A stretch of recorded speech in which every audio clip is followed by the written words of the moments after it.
Sell-out concerts in Birmingham this week have shown there's no sign of his massive popularity waning. And on the wave of this popularity, a biography's just been published. So we invited Cliff and the authors along to chat to Alan Hydes about what Cliff thinks of the things people write about him. Well, Cliff, you're back in Birmingham in a really big way. You've taken Birmingham by storm. Went to your concert last night and everybody's going crazy.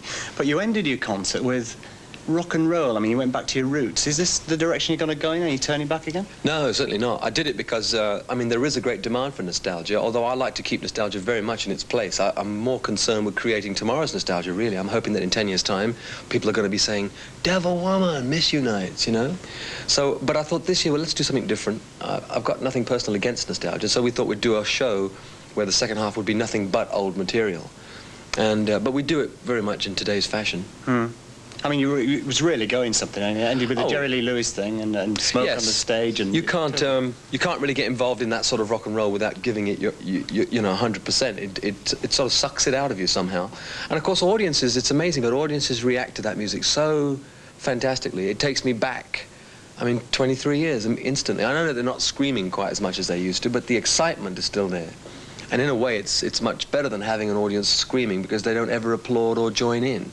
They're too busy doing their own thing, I suppose. But it's great fun doing it, I must say. Right. I've really enjoyed doing it. With us today, we've got Patrick Doncaster and Tony Jasper. You've just written this book on Cliff Richard, going back right through the life of Cliff. But basically, reading it myself, I find that it's like a load of newspaper cuttings, isn't it? You don't really get to the inside of Cliff Richard. It's just facts. Well, he is a star. He's had endless hit records, and we've just tracked what, to us anyway, is 23 years of a guy who's been at the top and continues at the top. We did masses and masses of interviews. We interviewed all the early people in his career, the managers, the agents, the artists. We talked to singers and people along his way, people who fancied him at one time or another. I think, Patrick, the amount of research that you've done, it does seem to be this particular facts of what Cliff did at a certain time, and not so much of what people felt about Cliff and what Cliff felt about. Well, I did the early narrative, and I think, you know, one is enclosed by that. And I spoke to as many people who were available as possible. For instance, two of the main characters were no longer with us, Leslie Grade and Norrie Paramore, who guided Cliff for years. But certainly anybody that wants to know, as possible. Anybody that wants to know any facts about Cliff is definitely in this I mean, the book doesn't follow year by year. I mean, it does say specific subjects and themes, like, you know, Cliff overseas, Cliff and the fans, Cliff and his music. Well. Yeah. Yes, it didn't actually, the book doesn't really set out to necessarily say, look, this is the inside of. It is, there are facts in there that even I didn't know. But I mean, no, it's true. I mean, I've read up things like, things I've forgotten. I mean, they've got, like, if anybody's interested, you can find out everything I've ever been involved in, really. Well, I spent ages going through the TV shows, all the radio shows, all his Christian events, the places where he went to, the people he was with. I mean, I can't even remember writing a song that I'm credited to have written with Jet Harris and someone else. Song.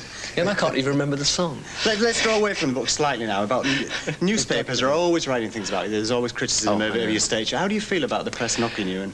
I feel, you know, a lot of us have taken our responsibilities fairly and squarely on our shoulders. I have, as far as my career is concerned. And it seems to me that one area that's so vital is journalism. And I don't think they've even begun to take the responsibility fairly and squarely. They tell lies all the time, and one of the main ways they tell lies is by, for instance, making out that you've said something, for instance, as a statement. Whereas politicians make statements, the police make statements, the Queen makes a statement, but usually pop singers answer questions. So that, for instance, Linda Lee Potter wrote something the other day.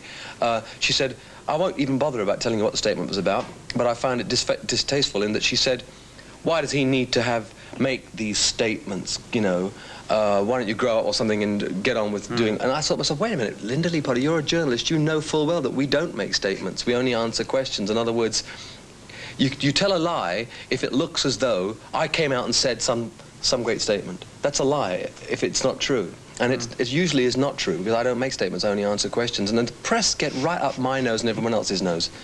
Because there's always an angle. Why don't they just do it the way it is? Why don't they just say, you know, what we say? And I could go on for ages, but most people can, because most of us have been manhandled by the press at some time or other. And the interesting thing is that the public now say things like, is it really true? Because you've got to take it with a pinch of salt.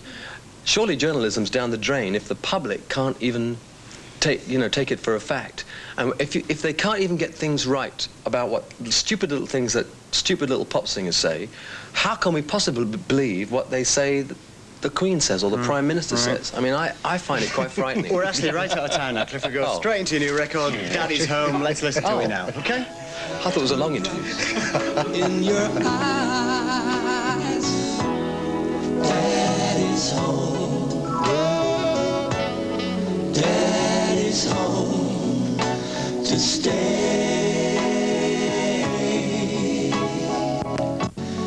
Daddy's home. I'm not